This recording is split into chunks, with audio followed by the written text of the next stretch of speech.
Hey guys, it's Matt Wenning at WenningStrength.com, and today we're going to talk about planning your training for success. Before we get to that, I want to let you guys know that it takes a long time to understand how to train. And we hope that you guys go on WenningStrength.com, take a look at the manuals and online coaching, and start to get a better idea by a professional on how to work out. A lot of this stuff took me my entire life to understand, and sometimes people that's just not their profession. So if you really want professional help, you need to go to WenningStrength.com. Let's get to how to plan your training for success. Lately I've been living like I can't take a loss. They ain't wanna help me, that's what made me a boss. You can't kill my confidence, I think I'm the man. We don't give a f, that's what they don't understand. I'm back again like flu season, I broke records while loose leafing. I'm coming down my roof, leaving, don't give a f, I don't care. Did the by my lonesome, no wonder now I'm on one. No shortcuts on that long run, all I really want is my share. So in training, we have all kinds of variables, right? The hardest part is deciding what works and what's sustainable. I think those are some juggling balls that we have to understand right off the rip, right? We know that squatting will get you better at squats. And we know that weaknesses will also get you better and fix motor pattern problems, technical issues, and keep you away from getting hurt. The balancing between specificity, accommodation, and weaknesses are always complex. But I think one of the biggest things that we have to understand is we need to break our training down into cycles. Now, we have all different measurements of cycles, but the one I want to hit is a mesocycle. A mesocycle is a conglomeration of a handful of weeks, anywhere from probably 2 to 4 weeks, and it's a base of training where the specificity of a certain goal is enhanced.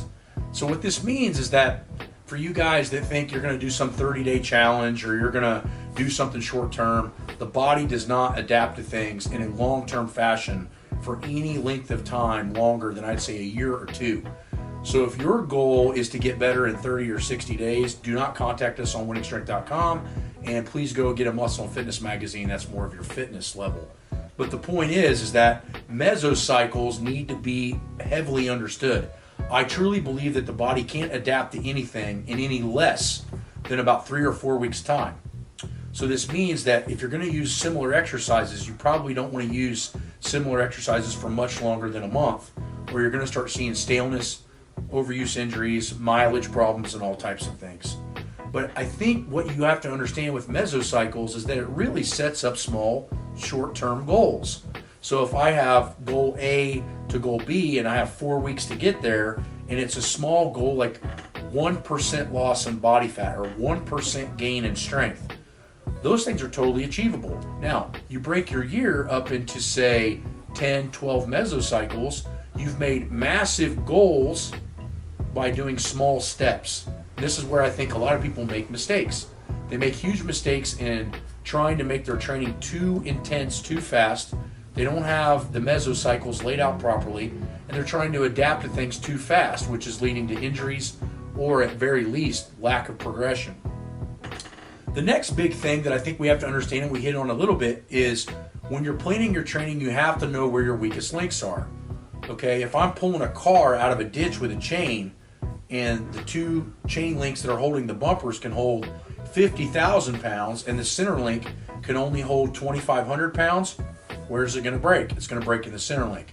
The same thing holds true with muscle weaknesses. So if I don't have good hamstrings, or if I don't have properly developed glutes, lower back conditioning, or TVA or abdominal bracing and strength, it's going to cause issues down the road. For most people, the reason they don't find that those weaknesses are important is because 1, they're not tied into their technique very well, and 2, they're not looking at a technical error as a muscular weakness. They're thinking that practicing something over and over again will get better at it. It will, up to a point. But at the end of the day, you got to have all the pieces of the puzzle and the right muscles to do things correctly. This is why I tell people that the way that I squat is more long-term but much more beneficial down the long road, because you're spacing out the pressure over the quad, hamstring, glute, low back, etc., versus putting it on one or only a few muscle groups. The real trick with being super strong is understanding how to use all the muscles, and if you have weaknesses, the body tends to stray away from those weakness points. So if I don't have hamstrings, I'm going to squat with my knees going over my toes. because my body doesn't know how to use hamstrings. It only wants to use quads. The reason that we are so big into squatting with vertical shank or close to vertical shank is that I feel that it loads weaknesses and it makes you learn how to use other muscle groups to squat. And then if you want to go to more of a knee over toe type lift, you can, but at the end of the day, always focus on your weaknesses. And for most people, glute hamstring activation is a weakness, not quad activation. So if you know your weaknesses, you're going to know what to train and how your form should look. C, select exercises that may be lower mileage. So when you're planning your training for success, there may be some exercises that are insanely beneficial. For example, we have just done a video on why not to do military presses very often on Patreon.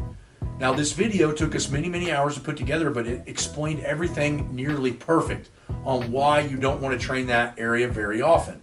Now, people say, well, Matt, I see you do military presses every once in a while. I do them anywhere from 3 to 5 weeks per year. They're not a huge staple of training.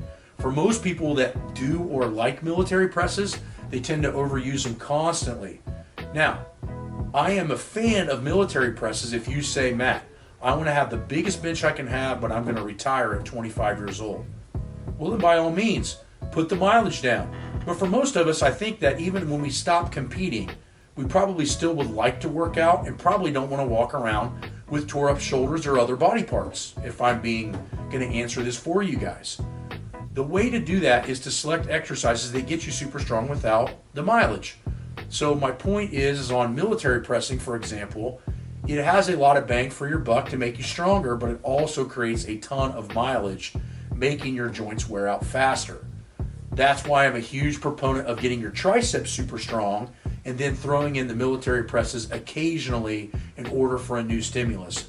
But in reality, if you go and watch the Patreon video, you're going to see the damage that's caused to the shoulder joint by doing that movement. And I learned all of that from Bill Kazmaier and Eddie Cohen, doing tons of behind the neck and military presses, and now they can't hardly wash their hair because their shoulders are so messed up.